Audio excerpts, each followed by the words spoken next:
Hey, this is Doug with Workforce Gaming. This Pax East 2024 interview is part of a larger series where I spoke with developers, producers, level designers, motion capture artists, and programmers about the games they are presenting.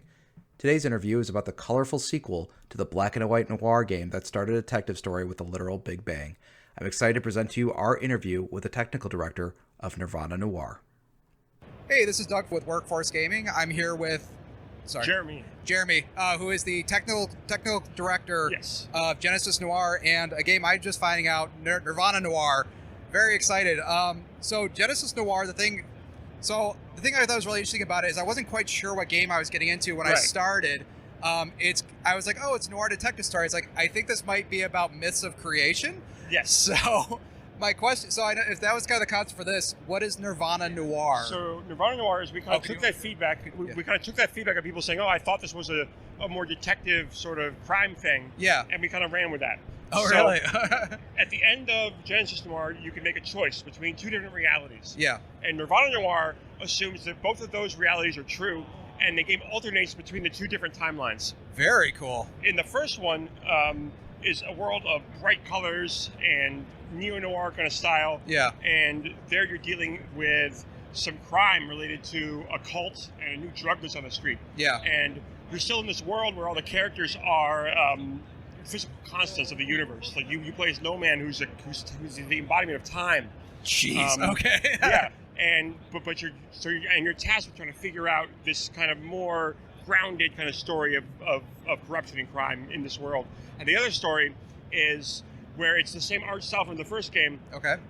And it's based on a story that is more tied to film noir and like more graphic novel kind of style stuff, where you're dealing with a real estate conspiracy and arson around your city. You're tasked with building a giant clock tower. Oh my God. And you learn that there's some shady dealings going on with the real estate people are trying to burn down all the city, and you have to figure out what's going on. So as a technical director, it seems like you guys are building two games with two different styles. Yes. How are you doing? It's a lot. It sounds crazy especially because I know the first game, it's just a very striking looking game immediately. So now you've got to do two new striking styles. Yes. The main thing is that I'm the lead programmer, so everything that breaks, I'm responsible for in some way. Okay. We just saw a thing break. We have special keys to skip around the game here. Sure. In case stuff breaks.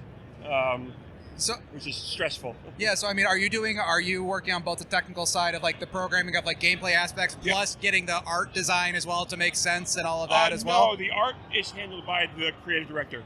Okay. But I mean, I give feedback all the time, of course. Sure. But mostly I try and, my brain only can contain so much information. Sure. So it's mostly about technical stuff. When you were finished with Genesis Noir, what was like the thing that you guys felt was unsaid that you're like, hey, we need to make a second game about this? It's a difficult question to answer. Sure. I think we didn't. So in that game, you see the city that the character lives in. Like you see it at the beginning of the game, but you never get to explore it again. Sure. And we built up this whole like storefront main street, and like, we built half the city, and we never used it for anything. Oh, really? Okay. Yeah. So you're excited to tell the story of the characters who live in this universe rather than who live in Earth universe. Sure. So the story in Genesis Noir was you exploring human universes. This is you exploring this cosmic city. So we took a lot of inspiration from the Yakuza series where you explore this dense city. Oh, I like that. We also have dialogue. The first game didn't have any dialogue. Yeah. So one half of the story, one of the timelines, you're solving puzzles with dialogue and talking to characters. Yeah. The other half, you're dealing with more tactile puzzles like the first game. There's no dialogue, but you're inspecting items. You're kind of seeing what the scene is like that way. So if you're a fan of the first game, you're that one universe, like this is kind of the same, but then, new, and then you're like, well, actually, and here's the kind of the left hook of like this crazy new, very color. Yeah, for folks who aren't seeing it, it's like it's an extremely colorful game. Thank you. Compared to the first game, which was a very cool style, but it was black and white basically. Yeah. And they're going to start with this. Like if they keep going, then you'll see that black and white style again. Nice. Because we have both sides in the demo here. Okay. We're going to show these two separate scenes. So I guess just to kind of finish up. So I see you guys got a Kickstarter. So in June. In June. So you guys are going to open up the Kickstarter and all that. Yep. Okay. June, and our release date is around April 2025 in that area. Oh, you're releasing a Kickstarter with the release date. Sounds very good. Yes. Well, the Kickstarter is in June, so like half a year before. Sure. Oh, that's still great. Yeah. Awesome.